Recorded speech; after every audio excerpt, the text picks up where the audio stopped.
আমি হাত পা ধরে আমি ছুটে গেছি, আমি যে ভাই আমি রিক্সা চালাই, আমার মেলা লাভ আছে। এই ছাত্ররা ওই যে আসানুল্লাহ ভার্সিটি আছে না, এই আসানুল্লাহ ভার্সিটির সামনে পরিস্থিতি মনে করেন খুবই খারাপ আছিল। এগুলো একদিনে মনে করেন যে আমার 4,000 টাকা ঋণ হয়ে গেছে।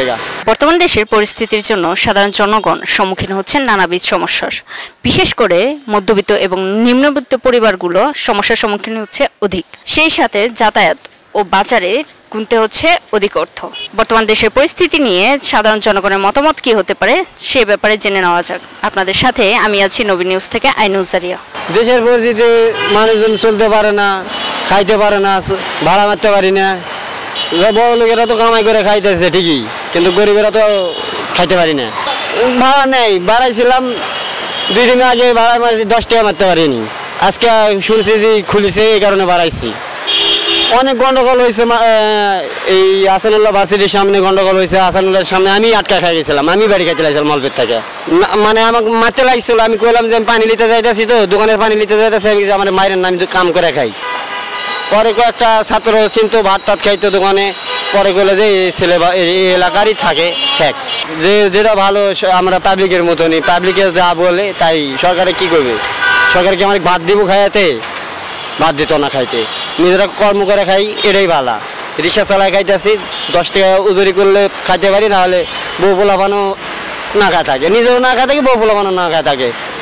বউ পোলা অনেক খাওয়াইতে বাড়াতে পারি না, ডরে যদি নিজে গুলি লাগে। দেশের আলোচনায় যদি মীমাংসা করে তাহলে কেন ভালো হয়।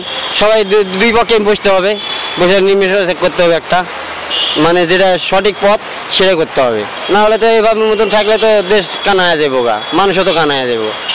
ক্ষতি হতো না, বাড়াতে পারি না, বাজার করতে পারি না, খাইতে পারি নাই। তো উজুরি না করলে তো আমরা রিক্সা না চালালে তো ভাত যাইতো না আমাদের। আগে দিনে 500-600 টাকা কাম করতাম, 500-600 টাকা হলে 200-100 টাকা, মানে ফ্যামিলি দিয়ে 500 দিলে 100 টাকা নিজের কাছে থাকতে জমা দেওয়া লাগে, আবার 120 টাকা করে। এখন অনেক কষ্টই আছে, মনে করেন যে কয়েকদিনের পর ওই যে আপনারা কইলাম না যে আমার 4,000 টাকা ঋণ হয়ে গেছে 6 দিনে। আমার 4,000 টাকা তো আমাকে দিতে হবে মানুষের কাছে। আমার রুম ভাড়া আছে আবার 3600 টাকা, রুম ভাড়া দিতে পারি নাই। কালকে আজকে 24 তারিখ, কালকে রুম ভাড়া আমার দিতে হবে 25 তারিখের মধ্যে, নাহলে আমাকে বাড়ি আলাদা করে দিবে। না ম্যানেজ করতে পারি নাই।